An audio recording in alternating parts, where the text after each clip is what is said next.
let go. Bear trap. Somebody once told me the world is gonna roll me. I ain't the sharpest tool in the shade. She was looking kinda dumb with a finger and a thumb in the shape of an L on the forehead. Well, the years start coming and they don't stop coming. Fed to the rules and they hit the ground running. Did it make sense not to live for fun? Your brain gets smart but your head gets done. So much to do, so much to see. So what's wrong with taking the back streets? You never know if you don't go. You never shine if you don't glow. Hey now, you an all-star.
Dude!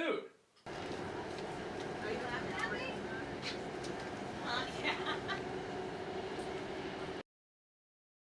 Now, where do you think Clarence went wrong here? Creeping on the neighbor girl or using online dating?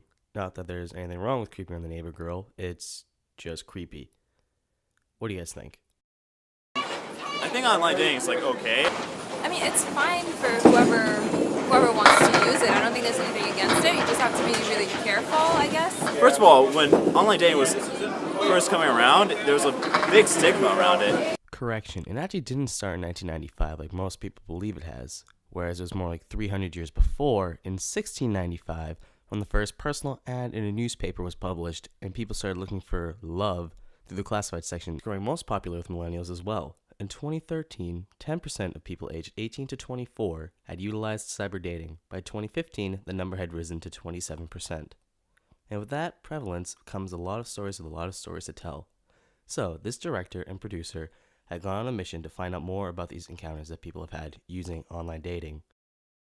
I mean, me personally, from my experience, I haven't really had anything significant come out of it. I think a lot of the relationships I've had that have gone somewhere have been through people I've known or have met through friends, but as far as online dating goes, it tends to be very short term.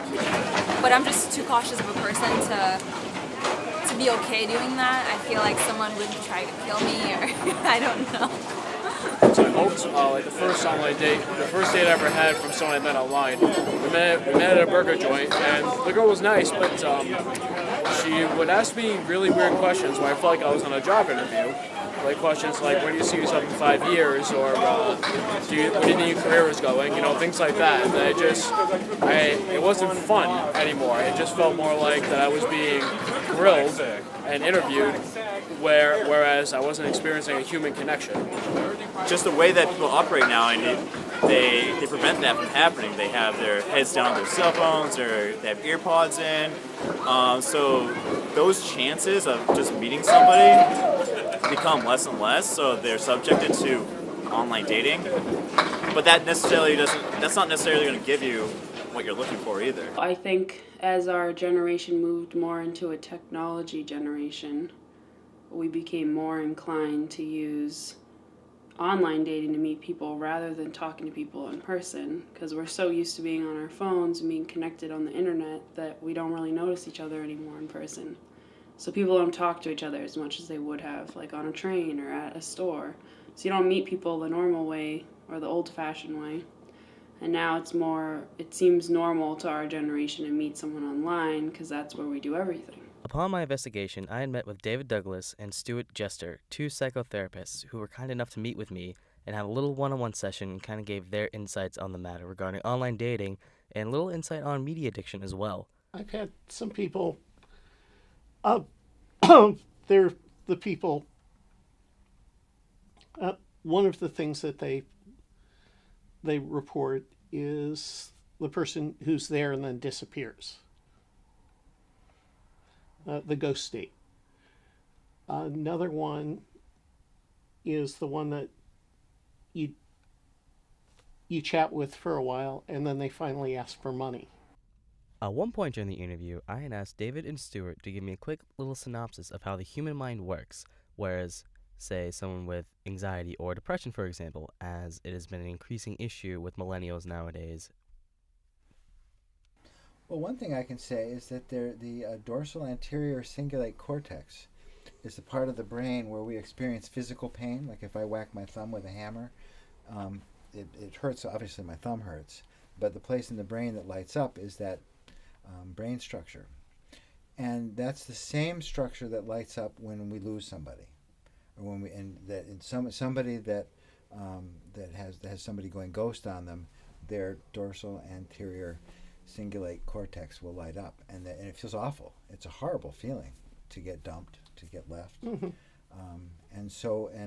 that would, and if you've already got depression, for example, it would tend to make it worse because it's depressing. I mean, there's chemical depressions where someone just out of the blue, everything's going great, but they suddenly get depressed, and then there's what we call situational depression, which is where a situation that's depressing, you get depressed. I mean, depression isn't necessarily a bad thing.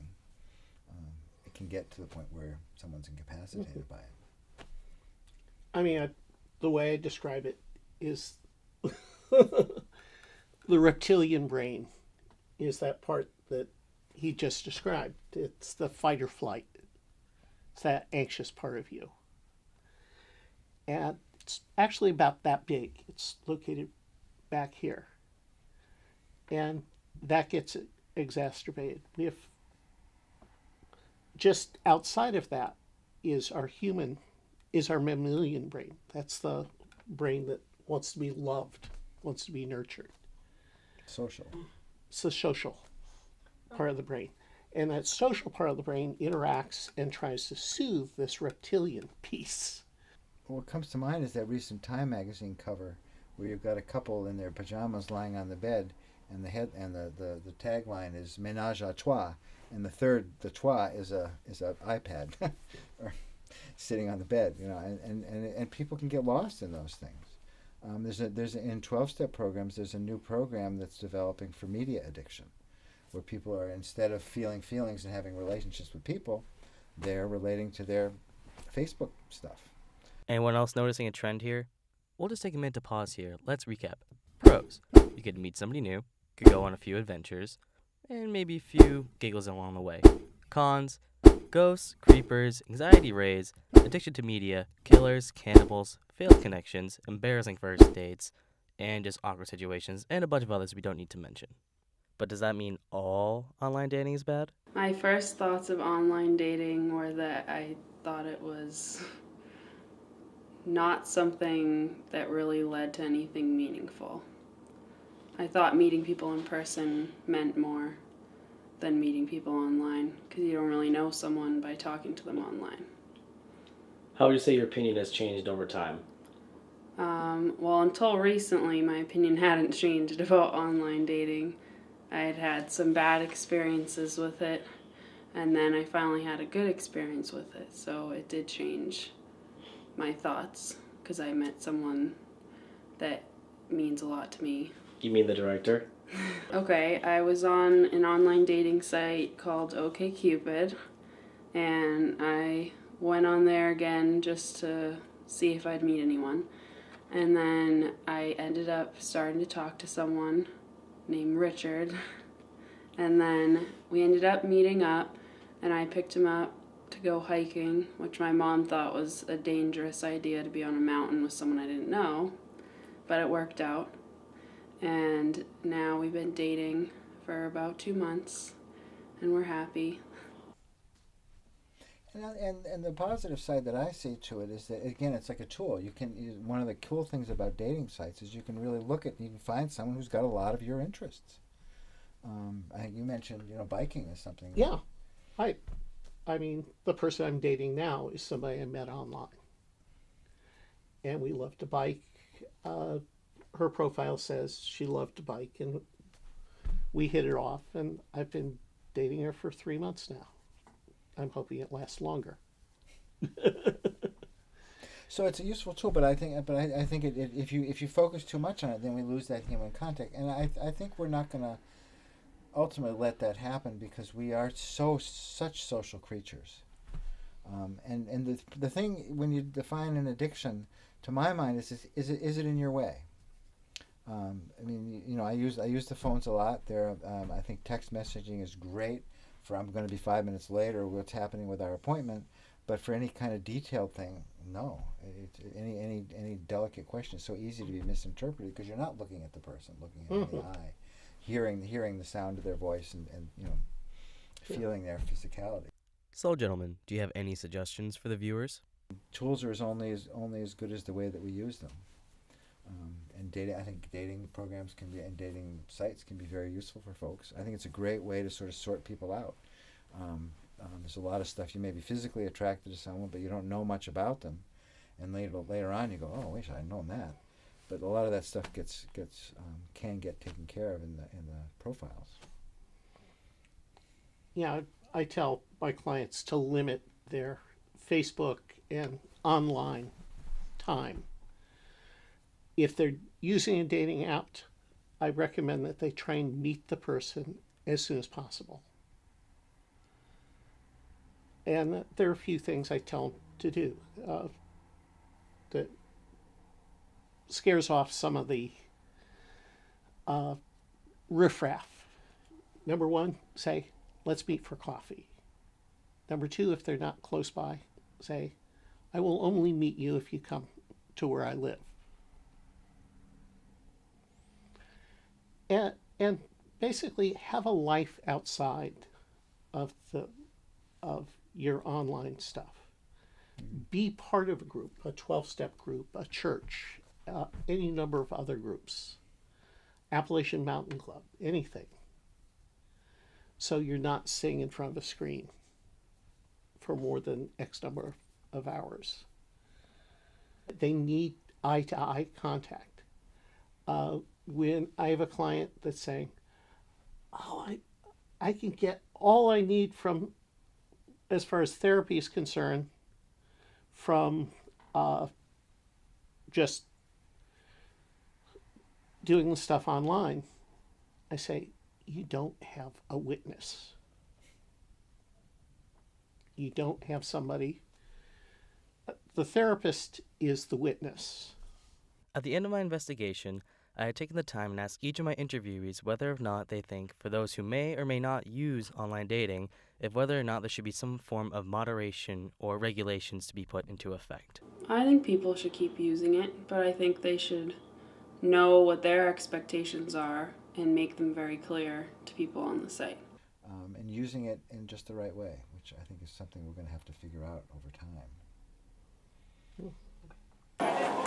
Be honest with yourself. I mean, if you're trying to make yourself look good for the other person, you're not necessarily going to get the person that's right for you. So, in the end, go into it focusing on what you want and not what you think other people want from you. I would say from watching shows like Catfish, make sure you see the person through like a video so you know that it's them, and they maybe write your name on a piece of paper so you know that this is a current video and it's not a random person.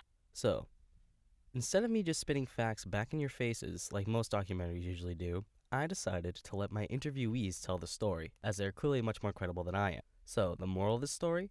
Not all online dating is bad, but just keep an open mind when you use it, and try not to get sucked into the vendetta that is online dating and lose who we are as human beings.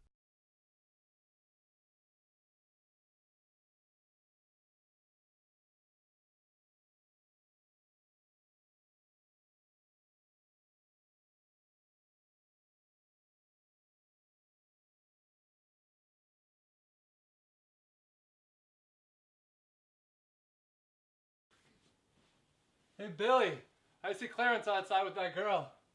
I give him 2 weeks.